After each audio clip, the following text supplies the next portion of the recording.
Good afternoon, YouTube. I've got the glasses on today, and I am trying to find where they don't catch the reflection. Here, I guess here. If I scooch down a little bit in the chair, maybe that'll work. Today is, I don't know what day it is. I'm having a hard time. This week is going by fast at certain hours of the day and then really slowing down at other parts of the day, and I'm very disoriented and confused. It also probably doesn't help that I got home last night at 1 o'clock in the morning. Holy crap, that's late for me. I am an old lady and I'm so very tired. But I had the best time and went out to a woman's make new friends group. And I've never done anything quite like that before.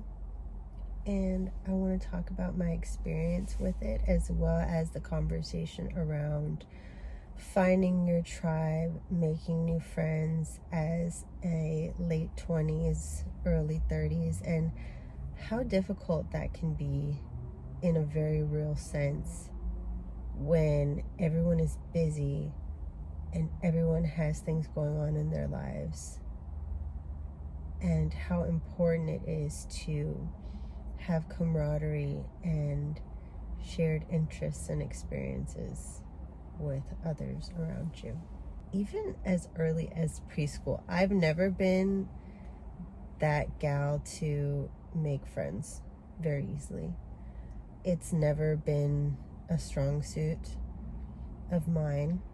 My first memory of going into first grade was actually hiding out in the bathroom as often as I possibly could, just to avoid the awkwardness that I felt trying to interact with people at this new school. Brand new neighborhood, brand new school, a bunch of new kids, and my little 6-year-old self feeling extremely displaced.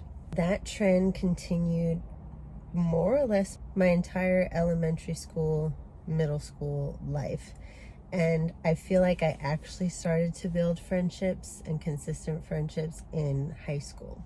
I took that framework of creating and maintaining friendships, like, okay, let's find a common ground within this institution, previously a school, now the workplace, and kind of bond off of those experiences we've had there.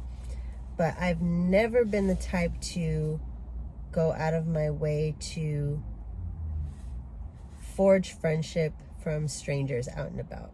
That makes me so incredibly nervous, and I feel really awkward. Like, even a simple thing like a compliment, like, hey, I love that coat you're wearing, where did you get it, and strike up a conversation and then keep in touch with that person. That's just not me. And maybe that's just something I need to work on. Maybe that's a therapy session for me. But anyway, coming out of my 20s, I do realize that while the friendships that I do have are so incredibly important to me, and I love these gals, but we don't see each other once those institutions in which we've forged the friendship dissipate. At least from what I've noticed. People get new jobs, have new obligations, move away, and the dynamic changes. Is it only me? Is it only me?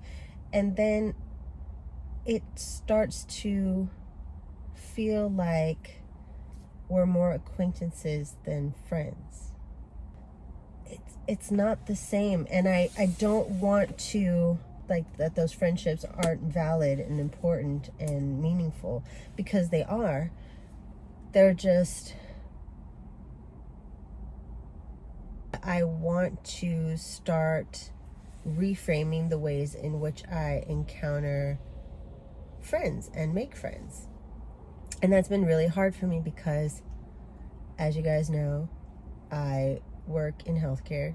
It's very demanding. And after that, I have home obligations, of which I probably eventually will talk about on YouTube, but I don't think it's the right time. There's a little bit of legal stuff involved, so I don't want to rub anybody the wrong way who I don't need to, as far as government and laws are concerned. And then I'm just trying to relax for the rest of the evening from like 7:30 and onwards. And then for the weekends, I have some additional family obligations, and there's the whole week ready to start over again. And it's hard getting out and meeting people, even though that's a step that I'm ready for. It's about finding time for it, and honestly, I just haven't. Enter last night's event, which was put on by a small startup group by the name of Real Roots. And it's based here in California, and it's starting to move elsewhere, I believe to New York and Washington. It was so much fun. It was so much fun. They work on a model of bringing between, 7 to 10 women together, give them a guide, a person to go ahead and facilitate the conversations to help break the ice and go deeper as far as who they are and what kind of friendships they'd like to form. So that's what I went to last night. 6 of us total, including myself, plus our guide, and we went around the table with a little bit of wine and prompts, and it was just so lovely. And truth be told, I didn't jive with all of them, like felt that connection with all of them, but the one that I did, oh my gosh, I'm so very excited to continue this friendship with her. We are originally from the same area. We have some of the same experiences, know of the same places, and the energy was just really good. The thing with Real Roots, and by the way, not sponsored because nobody knows who the hell I am. Be real. Let's be real. The way that the system works is that you go on an introductory meet and greet, which was last night. And then if you liked it, you can go ahead and opt in for continued pre-organized events with a guide, but they're more activity-based. And that comes with a fee for the next 6 weeks. I'll link them down below as well. Free promo, not sponsored. I don't want to hear it. I wanted to speak just a little bit more on the importance of friendship. If you talk to old people, and I've talked to a lot of old people, the thing that they say that keeps them going when they're into their late 70s, 80s, 90s are the relationships in which they formed, cultivated, and poured into throughout their lives. My own grandmother had a friend that she was friends with for 10 years, and she passed away about 3 years ago. And I remember the way they used to interact, how, you can feel love coming off of people when they're just content and at peace and authentically themselves, but also enjoying the authenticity from the other person that they're in the vicinity of. That's what it felt like. I want that. I want that very much. I'm ready to make friends almost more organically. We're in a strange space right now in time and history, and I think it's going to be fascinating to look back on late 2010s, early 2020s, and that we are connected anytime, anywhere, with everyone at the same time through the use of social media. And yet we've never been more disconnected. It's odd when you think about it, isn't it? In front of our phones are where we reside for a lot of our interaction. But reaching out to someone, the touch of a hand, the sound of a laugh, the glint of an eye, and now I'm a poet. I feel that that's getting more rare, and we've got to do something about it. We're not meant to be alone. We're not meant to be in front of phones all day, calling that friendship and connection. I think the pandemic taught us that people need people.